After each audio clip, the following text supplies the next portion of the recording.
로마서 6장 1절부터 14절까지 말씀입니다.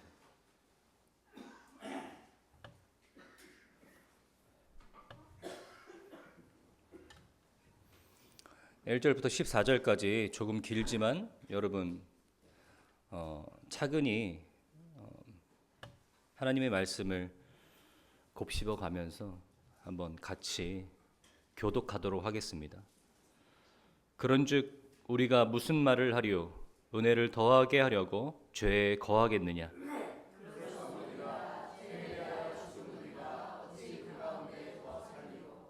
무릇 그리스도 예수와 합하여 침례를 받은 우리는 그의 죽으심과 합하여 침례를 받은 줄을 알지 못하느냐?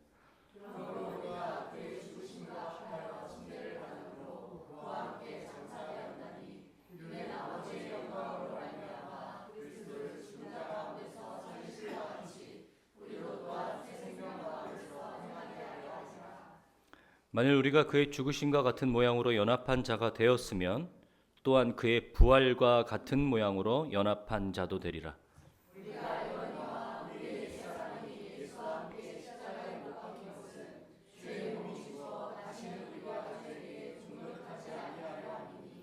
이는 죽은 자가 죄에서 벗어나 의롭다 하심을 얻었음이라.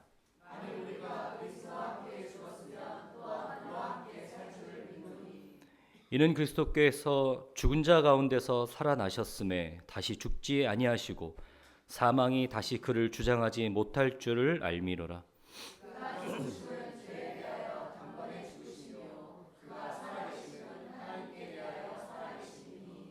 이와 같이 너희도 너희 자신을 죄에 대하여는 죽은 자요 그리스도 예수 안에서 하나님께 대하여는 살아있는 자로 여길지어다.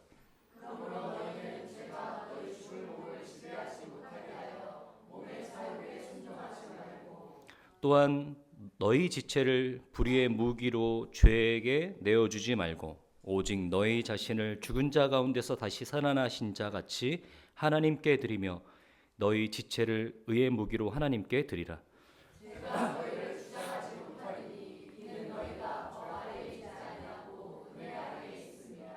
아멘. 제가 로마서를 여러분들과 함께 살펴보고 있을 때 저한테 가장 큰 고민은 이 어려운 로마서를 어떻게 쉽게 여러분들과 함께 나눌 수 있을까라는 것이 저의 가장 큰 고민입니다.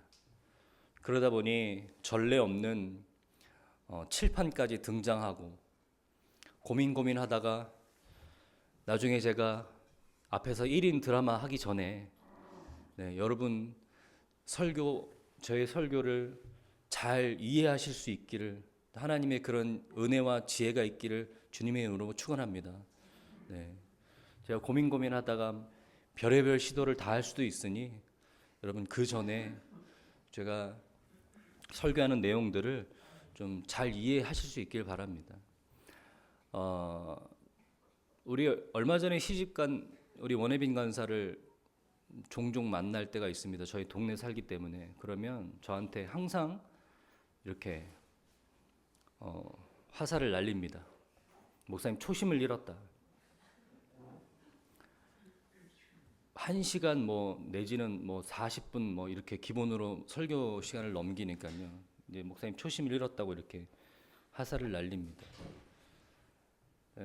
다시 한번 생각해 보게 됩니다. 쉽게 하는 것도 중요한데 너무 길게 하지 않는 것도 중요하다고 생각합니다. 그래서 제가 오늘 한 시도는요, 길게 하지 않는 것. 사실 오늘 이 설교할 이 내용은 굉장히 중요합니다. 또 제가 이 교회 담임 목사로서 또 특별히 중요하게 생각하는 부분입니다. 그래서 오늘은 좀 이 6장을 천천히 다뤄볼까 합니다.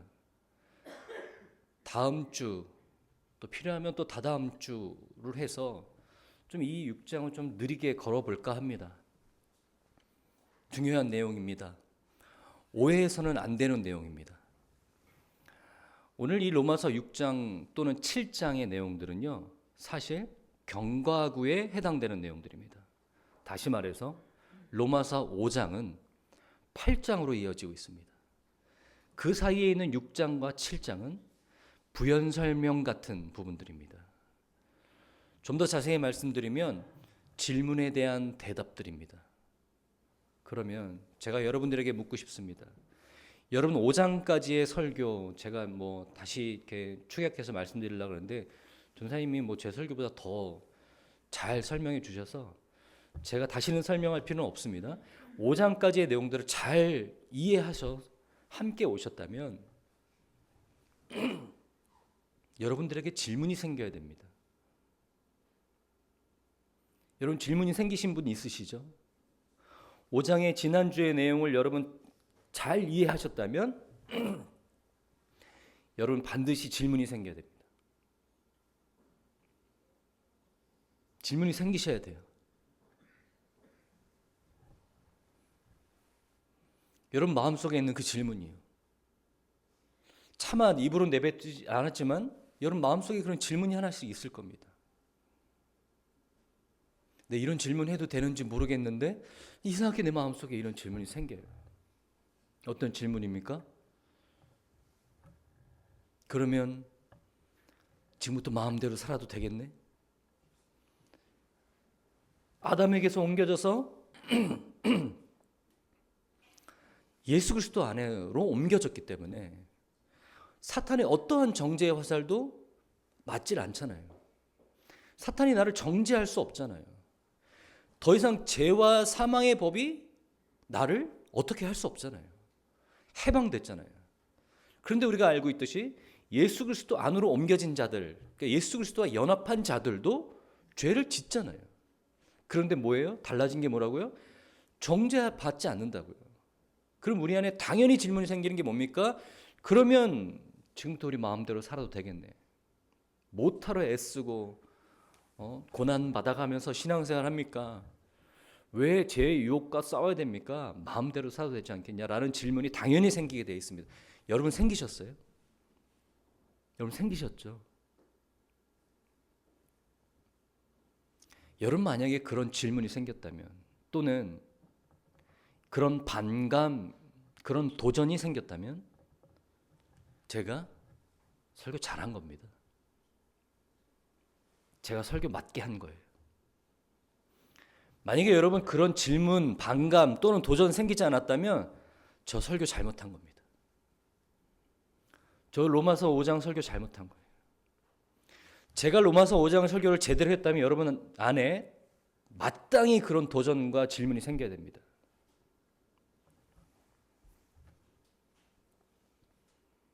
이상하게 들리시죠?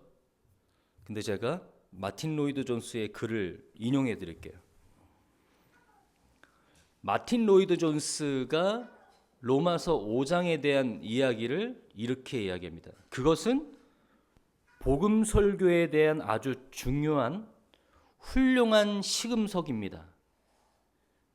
만일 복음 설교에 대해서 그런 오해를 당하지 않는다면 그것은 복음이 아닙니다라고 얘기합니다. 다시 말해서 이어서 이렇게 말합니다. 만일 어떤 사람이 행위로 의롭다함을 받는다고 설교하면 이런 질문을 할 사람이 하나도 없을 것입니다. 만일 설교자가 이렇게 설교한다면 말입니다. 여러분 그리스도인이 되고 싶습니까? 하늘에 가기를 원하십니까? 천국에 가기를 원하십니까? 그렇다면 여러분은 죄 짓는 것을 중단하고 착한 행실을 행해야 합니다. 만일 여러분이 규칙적으로 끊임없이 선행을 하고 죄 짓는 것을 중단하지 않으면 여러분 자신을 그리스도인으로 만들고 있으며 하나님께 대하여 자신을 화해하고 있는 것이며 하늘나라에 가게 될 것입니다. 분명히 말하는 것은 그런 식의 흐름으로 설교하는 사람은 절대로 이런 오해를 받지 않습니다. 라고 얘기합니다. 제가 만약에 은혜를 설교하는 것이 아니라 하나님의 복음에 조금이라도 행위를 보탰다면 여러분들에게 이러한 질문은 생기지 않습니다. 제가 만약에 하나님의 은혜를 제대로 여러분에게 설교하고 전달했다면 당연히 여러분 안에 마땅히 이런 질문들이 생기게 된다라는 거예요. 그래서 마틴 로이드 존스는 이것은 복음 설교의 시금석이다라고 얘기하는 거예요. 당신 복음 설교 제대로 전했으면 그 복음 설교를 들은 사람들은 마땅히 그러면 우리는 앞으로 그냥 마음대로 죄 짓고 살아도 되냐라는 질문이 생길 수밖에 없다는 거예요. 사도 바울은 그래서 이 6장과 7장을 삽입한 겁니다.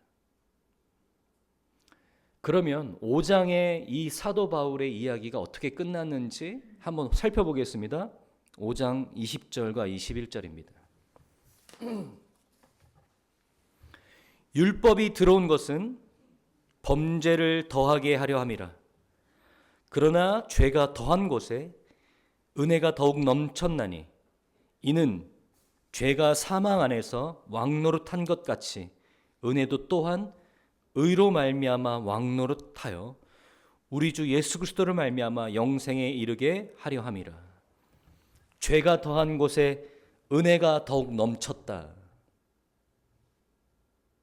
죄인 줄 몰랐는데 율법이 우리 안에 들어옴으로 인해서 우리가 그것을 죄인 줄 알게 되고 그것으로 인해서 죄가 더한 곳에 은혜가 더욱 넘쳤다. 우리가 얼마나 쓸모없는 죄인이라는 것을 알게 되자 그런 우리를 구원하신 하나님의 은혜가 얼마나 대단한 것이라는 것을 알게 됐다. 그러면 그 하나님의 은혜가 내 삶에 넘치게 하기 위해서 우리가 죄를 더하면 되지 않냐 라는 반문이 생긴다라는 거죠. 그럼 우리가 죄를 계속 거듭할 때마다 하나님 우리에게 은혜를 거듭해서 주실 것이니 앞으로 마음대로 살아도 되지 않냐. 그래서 오늘 로마서 6장 1절은 이렇게 시작합니다. 그런즉 우리가 무슨 말을 하리요? 은혜를 더하게 하려고 죄에 거하겠느냐? 이렇게 시작합니다. 저는 오늘 설교의 제목을 이렇게 지으려고 했지만 그렇게까지 용기 있지는 않았습니다. 그런즉과 그러므로라고 지으려고 했습니다. 그런즉과 그러므로. 12절 한번 보실래요? 그러므로 너희는 죄가 너희 죽을 몸을 지배하지 못하게 하여라고 되어 있어요. 이 두 가지 접속사가 굉장히 중요합니다. 그런즉과 그러므로. 그런즉 무슨 말을 하리요? 은혜를 더하게 하려고 죄에 거하겠느냐? 사도 바울은 우리의 질문을 알고 있습니다. 사도 바울의 5장의 말씀을 들었다면 우리 안에 생길 질문들을 마땅히 알고 있습니다. 그래서 이렇게 얘기합니다. 그럴 수 없느니라. 죄에 대하여 죽은 우리가 어찌 그 가운데 더 살리요? 자, 우리가 여기서 이제부터 차근히 넘어갈 겁니다. 차분히 느리게 걸을 겁니다. 잘 들어보십시오. 우리가 오늘 분명히 깨달아야 될 것은 이 단말입니다. 죄에 대하여 죽었다라는 거예요. 이걸 정말로 우리가 잘 깨닫고 있는지 한번 진짜로 살펴봐야 됩니다. 사도 바울이 뭐라고 얘기하냐면 죄에 대하여 죽은 우리가 어찌 그 가운데 더 살리요. 자, 이 표현이요. 1절부터 11절까지 거듭 반복되고 있습니다. 죄에 대하여 죽었다, 죽었다, 죽었다. 여러분, 이 죽었다라는 이 표현을요, 사도 바울이 의도한 대로 이해하고 있는지 여러분 자신을 살펴보셔야 됩니다. 내 고백이 아니라 내가 나는 날마다 죽노라라는 그런 사도 바울의 고백처럼 나는 날마다 죽습니다라는 이 내 신앙의 고백이 아니라 사도 바울이 6장에 나오는 죄에 대해서 죽었다라는 표현, 사도 바울이 의도하고 있는 바로 정확하게 이해하고 있는지 보시길 바랍니다. 이 죽었다라는 표현은요, 잘 들어보세요. 부정 과거형 동사입니다. 잘난 척하려고 말씀드리는 게 아니고요, 굉장히 중요한 의미가 있습니다. 부정 과거형 동사. 헬라 원어의 부정 과거형 동사는요, 어떤 의미를 갖고 있는지 아십니까? 한 번 일어나서 다시는 변할 수 없는 게 부정 과거형 동사입니다. 한 번 일어나서 다시는 변할 수 없는 게 부정 과거형 동사입니다. 자, 그러면요, 우리가 이 표현을 어떻게 사용하고 있는지는 모르지만 나는 날마다 죽는다. 나는 날마다 죽어. 조심히 사용하셔야 됩니다. 죄에 대해서 죽었다라고 표현하는 이 로마서 6장의 표현은요, 과거에 예수 그리스도가 우리를 끌어안고 죽으심으로 단번에 우리를 예수 그리스도 안으로, 예수 그리스도와 연합된 자로 옮기신 그 사건, 과거에 단 한 번 일어났던 그 사건을 이야기하는 겁니다. 우리가 오늘 우리의 성화의 과정에 사용하고 있는 날마다 십자가를 지고 날마다 죽노라 라는 우리의 신앙의 결단이 담겨져 있는 그런 상태에 관련된 고백이 아니에요. 과거에 단 한 번 일어났던 그 사건을 이야기하고 있는 거예요. 예수 그리스도가 하신 일, 우리가 날마다 하고 있는 일, 그 일이 아니라 예수 그리스도가 우리를 위해서 하신 그 일, 두 번도 세 번도 아니라 한 번 일어났던 그 일. 자, 그래서 오늘 우리가 죄에 대해서 죽었다라는 표현은요, 무엇을 얘기하고 있냐면 우리의 신분을 얘기하고 있는 거예요. 단 한 번의 사건으로 아담의 안에서 아담에게 속한 자가 그리스도 예수 안으로 속한 자, 그리스도 예수에게 연합된 자로 변화된 우리의 신분에 대한 이야기를 하고 있는 거예요. 그 신분은 우리가 따놓은 것이 아닙니다. 우리가 노력하거나 우리가 어떤 일에 대한 성과나 보상이 아니에요. 예수 그리스도가 아무 자격 없는 우리를 단번에 죽으심으로 우리를 옮기신 그 신분에 대한 이야기예요. 여러분, 복음을 잘 이해하시려면 우리의 달라진 신분, 이거 잘 이해하셔야 돼요. 우리의 신분은 달라졌는데 그 신분을 잘 이해하지 못하고 거듭해서 정죄하고 계신 분이 있어요. 거듭해서 날마다 여러분이 죽어야 되는 줄 알고 계신 분이 있어요. 아니요. 신분은 과거에 여러분의 신분이 옮겨진 것은 과거에 예수님께서 하신 일로 말미암아 단번에 바뀌신 겁니다. 그 신분은 절대로 변하지 않아요. 적절한 비유인지는 잘 모르겠습니다. 여러분 잘 걸러 들으시면 됩니다. 제가 예전에 와이프가 임신을 했어요. 저는 그 임신한 몸을 보존하는 것도 굉장히 중요하다고 생각했지만 제가 더 신경 썼던 건 정서입니다. 임산부의 정서. 어느 날 마트를 갔는데 애견센터가 있었어요. 마트에. 근데 어떤 조그맣고 눈 톡 튀어나온 치아와가 마치 우리를 데려가라고 우리를 보고 있는 거예요. 근데 우리 사모가 그거를 보고 지나쳐 왔는데 눈에 계속 밟힌대요. 그래서 이제 그 아이를 입양하려고, 이 아이 얼마입니까? 말도 안 되는 가격을 제시하는 거예요. 그때가 벌써 12년 전인데 160만 원입니다.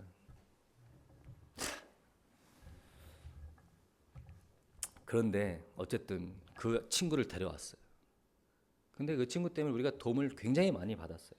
위로를 많이 받고 위안을 많이 받았어요. 근데 그 친구의 치명적인 단점이 하나 있는데 식분증이 있는 거예요. 자기 똥을 먹어요. 놀라지 마십시오. 대한민국에서 애견 센터에 분양되는 한 80%, 한 70% 개들은요 식분증 다 있어요. 왜 그러냐면 이 애견 농장이라 그러죠. 모견 하나 두고 수많은 개들, 수마리의 개들을 이렇게 출산시키는 그 애견 개 농장에서 나온 애들은요 거의 식분증이 있어요. 그러니까 많은 개들이 한 우리에서 살다 보니까 뭐 여러 가지 이유가 있대요. 제가 알아봤더니 첫 번째는 영양 부족이니까 자기 똥을 먹으면서 그걸 보충하기도 하고요. 또 여러 마리 개들이 있다 보니까 한 마리가 똥을 싸면 뭐 애들이 이제 냄새에 민감하니까 관심을 보이잖아요. 그러면 마치 자기 것을 빼앗긴다고 생각해서 얼른 그 똥을 먹어버린대요. 무슨 짓을 해도 그 똥 먹는 게 안 고쳐져요. 그러니까 그 개가 농장 출신이라 그 버릇이 있어요. 그 아주 어렸을 때, 제가 아주 새끼였을 때 데려왔거든요. 근데 그 몇 개월 있었던 그 농장에서의 그 습관이 여전히 있어요.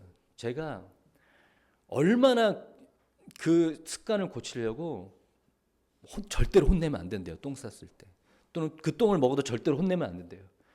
얼마나 사랑과 애정으로 길렀는지 몰라요. 그 아이는 농장에서의 기억이 있겠지만 저희 집에서 온 지도 뭐 5년, 6년이 지나도 그 습관이 고쳐지지가 않아요. 별짓을 해도 고쳐지지가 않아요. 그래도 변하지 않는 건 그냥 저의 사랑하는 저의 애견이에요. 여러분 얼마나 짧게 그 농장에 있었는지 아세요? 그 개가. 그런데 저희 부부의 사랑 밑에서 5, 6년 있어도요 그 습관 그렇게 쉽게 고치지 않더라고요. 여러분 우리가 애굽에서 종로를 타던 그 시절이 있었습니다. 그 기억이 있죠. 그 몸에 밴 것이 있습니다.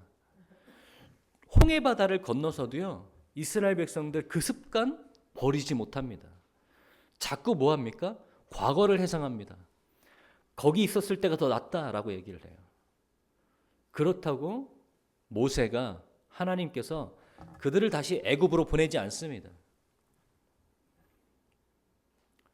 우리가 죄의 종에서 하나님의 종으로, 하나님의 백성으로 옮겨졌다 그래도 우리 안에 아직 남아있는 것들이 있습니다. 그럴 수 있습니다. 그런데 중요한 건 그 습관이 남아있다 할지라도 그 모습이 우리 안에 여전히 거듭된다 할지라도 중요한 건 우리가 잊지 말아야 될 것, 우리의 신분은 변하지 않는다라는 거예요. 그래도 변하지 않는다는 거예요. 왜요? 우리의 자격 때문에 우리가 신분을 얻어낸 게 아니거든요. 자, 본문 말씀을 한번 잘 살펴보시길 바랍니다. 1장부터 14절까지 읽었습니다. 제가 이 설교를요 그런즉과 그러므로라고 하려고 했던 이유가 이겁니다. 그런즉과 그러므로 사이에 있는 말씀들을 한번 잘 보십시오. 쭉 한번 보여주실래요? 그런즉과 그러니까 1절부터 11절 말씀을 보십시오. 우리는요 1절부터 14절까지의 말씀을 읽을 때 12절부터 14절까지의 말씀을 훨씬 더 쉽게 섭취합니다. 잘 한번 보세요. 12절부터 14절까지의 말씀을 훨씬 더 쉽게 받아들입니다. 왜 그런지 아세요? 그러니까 그러므로 밑에 있는 말씀들이 우리한테 적용하기 훨씬 더 쉬워요. 우리가 이것을 읽어내리기에 훨씬 더 쉬워요. 왜 그런지 아세요? 12절부터 14절까지의 문체 때문에 그렇습니다. 어떻게 되어 있습니까? 순종하지 말고 하나님께 드리라. 하나님께 드리라. 그러므로 우리가 무엇을 해야 되는지에 대해서 이야기하고 있어요. 그러므로 밑으로는 우리가 어떻게 해야 되는지에 대해서 이야기하고 있어요. 우리는 이것이 편합니다. 그런데 보십시오. 그러므로 밑에 우리가 어떻게 해야 되는지에 대해서 여러분의 몸을 지체를 의의 병기로 하나님께 드리라라는 말이에요. 이 말은 우리가 쉽게 아멘합니다. 그런데 여러분 이것을 아멘하고 이것을 여러분 삶 가운데 적용하고 성공하기 위해서는 1절부터 10절, 1절부터 11절에 해당하는 이 말씀이 여러분이 잘 이해되셔야 되는데 한번 보세요. 1절부터 11절은 무엇을 하라, 어떻게 하라, 순종해라, 드려라 이런 말이 아니에요. 어떻게 돼 있죠? 알아야 된다. 알아야 된다. 알아야 된다. 마지막에는요. 여길지어다. 지금 1절부터 11절은 우리에게 뭘 요구하고 있어요? 생각의 전환이 있어야 돼. 반드시 깨달아야 돼. 되새겨야 돼. 다시 한번 되새겨야 돼. 이 이야기하고 있는 거예요. 알아야 된다. 알아야 된다. 여길지어다.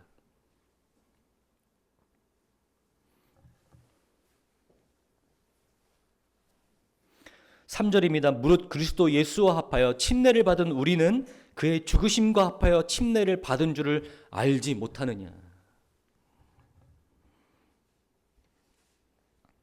(9절입니다) 이는 그리스도께서 죽은 자 가운데서 살아나셨음에 다시 죽지 아니하시고 사망이 다시 그를 주장하지 못할 줄을 알미로라. (11절입니다) 10절과 11절입니다. 그의 죽으심은 죄에 대하여 단번에 죽으심이요 그가 살아계심은 하나님께 대하여 살아계심이니 이와 같이 너희도 너희 자신의 죄에 대하여는 죽은 자요 그리스도 예수 안에서 하나님께 대하여는 살아있는 자로 여길지어다. 여러분의 상태, 여러분의 오늘의 모습, 여러분의 일주일의 삶의 모습 가지고 판단하지 마시고 여러분은 하나님께서 예수 그리스도를 통해서 여러분에게 하신 일을 통해서 이 일을 계속해서 거듭해서 잊지 마시고 항상 기억하셔야 돼요. 무엇을 아셔야 되는지 아세요? 변하지 않는다라는 거. 이 신분 변하지 않는다라는 걸 꼭 아셔야 돼요.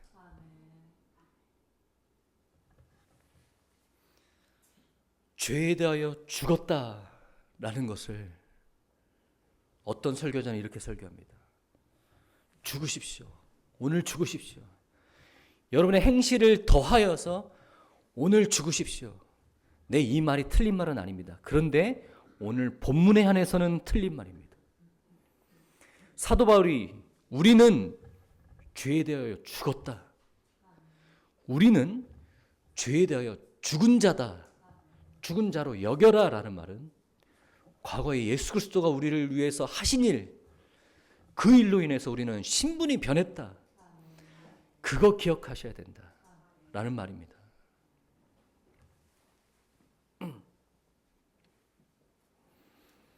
여러분,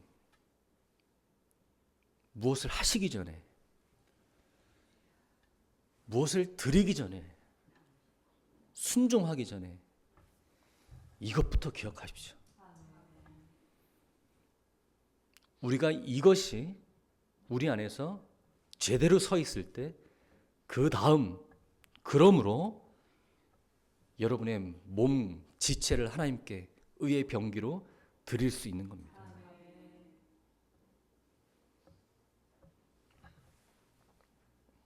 14절입니다. 죄가 너희를 주장하지 못하리니 이는 너희가 법 아래에 있지 아니하고 은혜 아래에 있음이라. 사랑하는 분당 침례 교회 성도님들, 은혜 아래에 있는 우리는요 절대로 정죄함도 없고 예수 그리스도의 속량과 구속 이후에 우리의 상태 때문에 우리의 신분이 변하지도 않습니다. 하나님의 자녀, 하나님의 백성이 된 여러분들은 법 아래에 있지 않고 은혜 아래에 있습니다. 법 아래에 있지 않고 은혜 아래에 있다라는 것은 우리가 어떤 것들을 지키고 행한 것 때문에 우리의 상태가 변하지 않는다라는 걸 얘기하는 거예요. 우리가 오늘 반드시 깨달아야 될 것들이 있습니다. 네. 예수 그리스도의 은혜 때문에 우리는 죄에 대하여 죽었습니다. 죄에 대하여 죽은 우리는 앞으로 우리의 삶을 바울의 고백처럼 나는 날마다 죽노라, 나는 날마다 십자가에 못 박노라 라는 고백처럼 우리의 삶을 그렇게 드릴 수 있습니다. 하지만 먼저 우리가 반드시 깨달아야 될 것은 예수 그리스도를 말미암아 얻은 하나님의 자녀라는 이 신분, 변하지 않는 이 신분, 이거 꼭 기억하셔야 됩니다.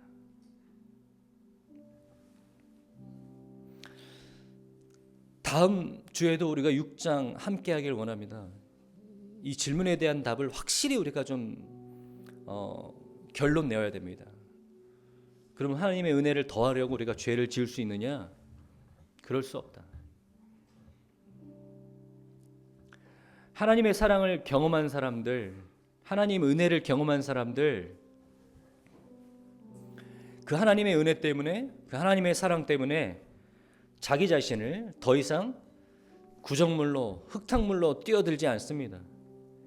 예수 그리스도가 우리를 새 옷 입혀주시고 자녀라고 삼아주시며 우리 목에 입맞춤 하셨습니다. 우리가 다시 그 구정물로 뛰어들 수 없습니다.